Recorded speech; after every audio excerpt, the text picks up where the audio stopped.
నగర్ మరి వెంకటగిరి తండా వరకు కూడా కాలువ నీళ్ళు రావాలి, అవి తెచ్చే బాధ్యత మేము తీసుకుంటాం. మీ తరఫున నేను ఖచ్చితంగా పోరాటం చేస్తా. మరి మొన్న కూడా మీరందరూ కూడా బ్రహ్మాండమైన మెజారిటీతో నన్ను గెలిపించిండ్రు. మీ రుణం ఖచ్చితంగా తీర్చుకుంటా. మనకు ముఖ్యంగా మనకు అన్నిటికంటే ఇంపార్టెంట్ నీళ్లు కావాలి. మనం అందరం రైతులం, మిగతా పనులు వెనక ముందు చేసుకున్నా కానీ రైతులకు కావాల్సింది నీళ్లు. ఇలా మన బతుకుదేరు గురించి ఆలోచించాలి కాబట్టి ఖచ్చితంగా మరి మన ల్యాండ్ ఎక్విజిషన్ ఎవరైనా ఇబ్బంది ఉంటే కూడా మీరు కూడా సహకరించాలి. ప్రతిదీ కూడా మరి మాకు నీళ్లు రావాలి కానీ మేము భూములు ఇవ్వమంటే కూడా కుదరది. మరి ఒకరికిద్దరు నష్టం జరుగుతుంది, 100% ఎవరికి కూడా న్యాయం కాదు. అయినా కానీ మీరు పెద్ద మనసుతోటి కొద్దిగా మరి మీరు అందరు సహకరించాలని చెప్పి మా శిలాజీనగరం, మా వెంకటగిరి తాండా, గంభీరపురం వాసులను కూడా నేను రిక్వెస్ట్ చేసుకుంటున్నా. మరి నేను నిన్న మొన్న కూడా దుబ్బాక, దుంపలపల్లి, గుండెల్లి అక్కడి నుంచి పోతారం దాకా కూడా నీళ్లు పనులు మిషన్లు పెట్టించడం నడుస్తున్నాయి. మరి ఇక్కడ దాకా కూడా కాలువలు తెచ్చే బాధ్యత మేము తీసుకుంటాం కాబట్టి మరి మీరు కూడా ఏమన్నా రేపు ఇబ్బంది ఉన్నా కానీ ముందు వరుసలో ఉండి మాతో పాటు మీరు సహకరించాలని చెప్పి శిలాజీనగర్ మరి ఈరోజు మంచి గ్రామ పంచాయత్ బిల్డింగ్ మరి ఇనాగ్రేషన్ చేసుకోవడానికి పిలిచిన గ్రామ కార్యవర్గ సభ్యులకు, మా గౌరవ సర్పంచ్కు, గ్రామస్తులకు అందరికి మరొకసారి నేను వారికి ధన్యవాదాలు తెలుపుకుంటూ, ఇంకా కొన్ని సమస్యలు అడిగినారు మాకు మా తండాల. మరి కొన్ని అంటే మొత్తం అన్ని దేశాలు మొత్తం భారతదేశం వైపు చూసి అలా కేసీఆర్ దిక్కు చూసిండ్రు. ఇంత బ్రహ్మాండమైన ప్రాజెక్ట్ ఎట్లా కట్టిండ్రు, ఎట్లా నీళ్ళు ఇస్తుండ్రు అని చెప్పి ఇలా దాన్ని మరి కోడిగుడ్డు మీద ఎంటికలు వీకినట్టు ఎవడోడు రకరకాలుగా మాట్లాడుతున్నారు. ఎవ్వరు మాట్లాడినా ఖచ్చితంగా ఇవాళ మన ప్రాంతంలో ఉన్నది మల్లన్న సాగర్, మన దుబ్బాక నియోజకవర్గంలో ఉన్నది. కొట్లాడతాం, గిరి తీస్తాం, వాళ్ళ సంగతి చూసి నీళ్ళు ఇప్పించే బాధ్యత మేము తీసుకుంటాం. ఇవాళ నీళ్లు రాకుండా కూడా అడ్డుకోవాలి, వాళ్ళకి పేరు వస్తుంది నీళ్ళు ఇస్తారని చెప్పి మరి కాంగ్రెస్ నాయకులు కూడా నిన్న తూములు వదలమంటే పోతే తూములు కూడా వదలనియలేదు. మీకు తెలియదో తెలుసుకోవాలి.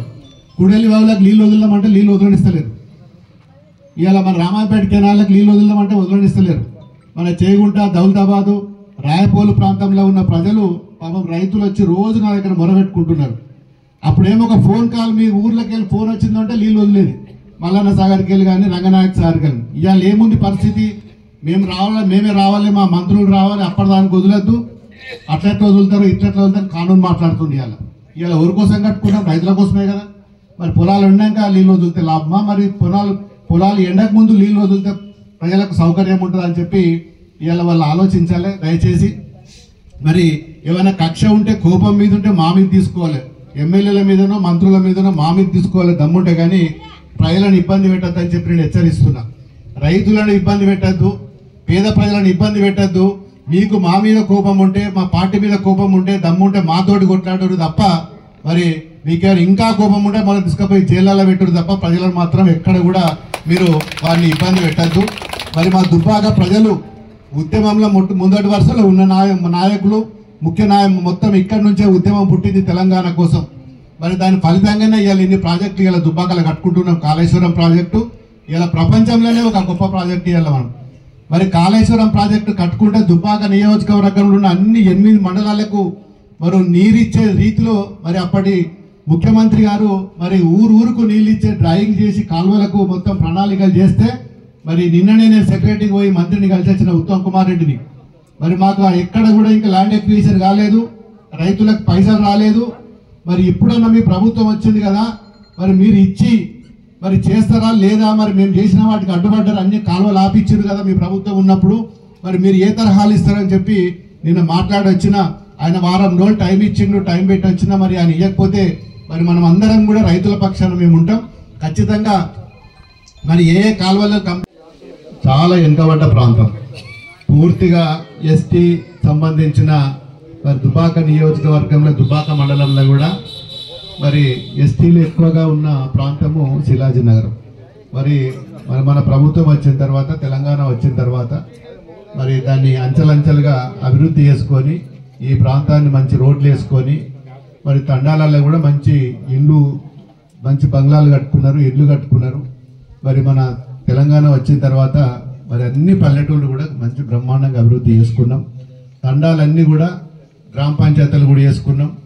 మరి ఊరికి మంచినీరు ఇచ్చుకున్నాం, సీసీ రోడ్లు వేసుకున్నాం, 24 గంటలు కరెంట్ ఇచ్చుకున్నాం. ఇవాళ గతంలో ఉన్న మన గౌరవ ముఖ్యమంత్రి కేసీఆర్ గారి డైరెక్షన్లో, ఆధ్వర్యంలో అన్ని గ్రామాలు కూడా అభివృద్ధి చేసుకున్నాం. తెలంగాణ అంటేనే మరి ఎస్టీలకు మరి కేసీఆర్ అంటే ఒక వరంగా ఏ రాష్ట్రంలో కూడా మరి లంబాడాలకు కానీ ఆదివాసీలకు కానీ ఎవరు ఏ ప్రభుత్వం పట్టించుకోలేదు. ఇవాళ మరి మన తెలంగాణ రాష్ట్రంలో మరి మనం ఉద్యమం చేసుకొని తెలంగాణ సాధించుకున్నాం. అవన్నీ మన వీళ్ళ కోసమే, పేదోళ్ళ కోసమే. కాబట్టి ఆ పేదోళ్ళని ఏదైతే మాట ఇచ్చిండ్రో మాట ప్రకారము నిలబెట్టుకున్న మరి అప్పటి ప్రభుత్వం మన కేసీఆర్ గారి ప్రభుత్వం. దాన్ని అదే తరహాలో మళ్ళీ ఈసారి మొన్న జరిగిన ఎన్నికల్లో మీకు తెలుసు, మరి మన పార్టీ అధికారంలోకి రాకున్నా మరి పేద ప్రజల తరఫున మరి ఎస్టీలు, బీసీలు ఎవరున్నా వెనకబడ్డోళ్ళకు తరఫున పోరాడే మరి మన పార్టీ, మన బీఆర్ఎస్ పార్టీ, మరి మన నాయకుడు కేసీఆర్ గారు. ఇవాళ మన అధికారంలో లేము అని చెప్పి మరి ఎప్పుడు కూడా మనము వెనకకు పోలేదు, ప్రజల కోసం పోరాడినాం. రేపు కూడా శిలాజీనగర్ ప్రజల కోసం ఏది ఉన్నా కానీ ఖచ్చితంగా పోరాడి మరి వారికి అన్ని అభివృద్ధిలో మేము మీకు చేదోడు వాదోడుగా ఉంటాం. మరి మీరు ఎక్కడ కూడా అధైర్యపడాల్సిన అవసరం లేదు. ప్రభుత్వం రాకపోయే, ప్రభుత్వం కేసీఆర్ ముఖ్యమంత్రి కాకపోయే, మరి పనులు అయితేయో కావో అని అధైర్యపడాల్సిన అవసరం లేదు. మేము ఎప్పటికి కూడా మీ అండగా మీకు చేదోడు వాదోడుగా ఖచ్చితంగా ఉంటాం. మరి మీ సమస్యల మీద పోరాడదాం మనం కూడా అందరం కలిసి. ఇక చూస్తే మల్లన్న సాగర్ నీళ్ళ గురించి మరి మనము గతంలో ఎన్నో ప్రాజెక్టులు కట్టినాం. ఆ కట్టిన ప్రాజెక్టులకు ఇవాళ వీళ్ళు ఏం చేస్తున్నారు, అన్ని వంకలు పెడుతున్నారు. గదెట్లా కట్టిండ్రు, గిదెట్లా కట్టిండ్రు. 3 సంవత్సరంలలో తెలంగాణ తెచ్చుకుంటే నీళ్ళ కోసం, మరి 3 సంవత్సరంలో దేశంలో